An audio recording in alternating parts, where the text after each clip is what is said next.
देखिए वो तीन बहुत इंपॉर्टेंट बातें अनामिका ने बोली कि कॉन्स्टिट्यूशन क्लब भी एक वेन्यू हो सकता है, आज शाम तक भी बातचीत हो सकती है सरकार की और प्रदर्शनकारियों के नेतृत्व की।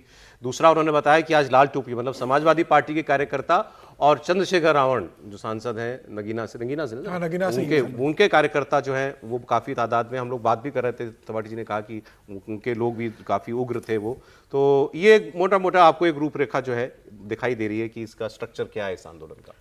अब ये नज़र ये आ रहा है कि सर ये ज़्यादा पॉलिटिकल वहाँ कार्यकर्ता ज़्यादा पहुँच गए, 100-200 छात्र होंगे और 3 से 4 हज़ार पॉलिटिकल कार्यकर्ता पहुँच गए। मतलब अब ये पूरी तरीके से पॉलिटिकल मोटिवेटेड एक जो कहें आंदोलन बन चुका है। अब कितने छात्र वहाँ पर है, अब इसके अंदर क्या भूमिका होगी, अभिजीत दीपके इस स्थिति में है क्या वो खुद डिसीजन ले सके। उद्धव ठाकरे वहाँ पर बैठ रहे हैं, अरविंद केजरीवाल इस आंदोलन को लीड कर रहे हैं और अरविंद केजरीवाल जो दिशा तय करेंगे तो नहीं ले रहे, तो अरविंद केजरीवाल जो तय करेंगे अभिजीत दीपके वही करेंगे। इसका मतलब यह है कि पर्दे के पीछे अरविंद केजरीवाल इस पूरे आंदोलन को कंट्रोल कर रहा है और वो जो कहेंगे उसी से होगा। शरद पवार भी वहां पर चले गए, सुप्रिया सुले वहां पर होके आई है, राहुल गांधी वहां पहुंचने वाले। मतलब ये पूरी तरीके से अब पॉलिटिकल लीडर्स का, अपोजिशन लीडर्स का आंदोलन बन गया। कौन तय कर रहा है कि भाई जैसे आज स्टेटमेंट अभी सुबह उनको जो आया प्रवक्ता का कि हम बात करने के लिए तैयार हैं लेकिन जंतर मंतर आए सरकार या किसी न्यूट्रल वेन्यू पर, तो ये फैसला किसने लिया होगा? दीपके ने लिया होगा, वांगचुक ने लिया होगा, केजरीवाल जी ने लिया होगा? एक लाइन बोल दूं, पीछे पॉलिटिकल लीडरशिप है। अब वो मोटे तौर पर जो केजरीवाल साहब हैं वही दिखाई दे रहे हैं कि वो कर रहे हैं, क्योंकि राहुल जी तो नहीं है उसके लिए, समाजवादी पार्टी तो इसमें बिल्कुल नहीं है। समाजवादी पार्टी भी उस तरह से निर्णायक भूमिका में नहीं है, तो केवल अरविंद जी हैं जो इस पूरे को देख रहे हैं, तो वो शायद उनको लीड कर रहे होंगे, सलाह दे रहे होंगे कि अब। और अभिजीत दीपके का अभी उतना एक्सपीरियंस भी नहीं है, तो वो सोनम से भी बात कर रहे होंगे, सोनम वांगचुक साहब से भी, और जो केजरीवाल साहब है उनके साथ भी बात कर रहे होंगे। लेकिन ये बात तो आपको माननी पड़ेगी, अभी प्रोफेसर साहब भी कह रहे कि अरविंद केजरीवाल साहब को आंदोलन चलाना आता है। 2014 में भी, 13 में भी वो उन सब लोगों को लिया है जो उनके साथ चाहते थे ना चाहते थे।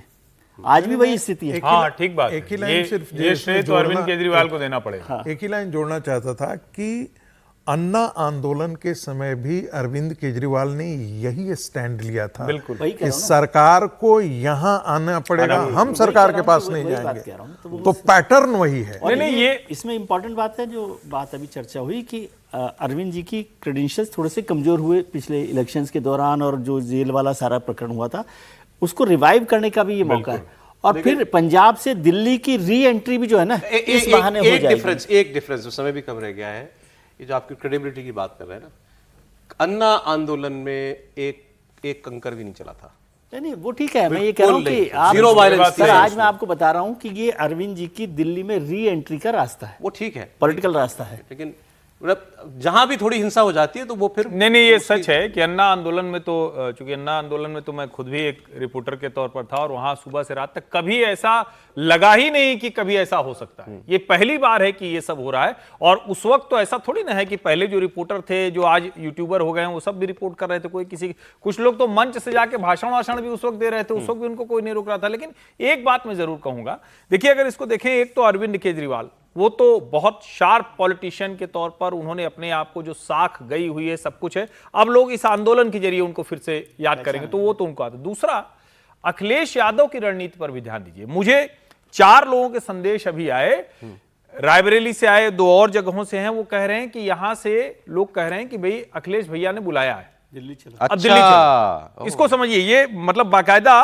मैसेजेज आए हुए हैं और वो मैसेज जो कह रहे हैं कि आप लोग जरा देखिए, ये लगातार इस तरह से बुलाया जा रहा है उनको। दूसरा, जो कल का 20 तारीख का आप देखिए, डिंपल जी छात्रों के साथ एम्पैथेटिक हैं और अखिलेश यादव जहां पॉलिटिकल मैसेजिंग है तो राहुल गांधी के साथ बस में सवार है।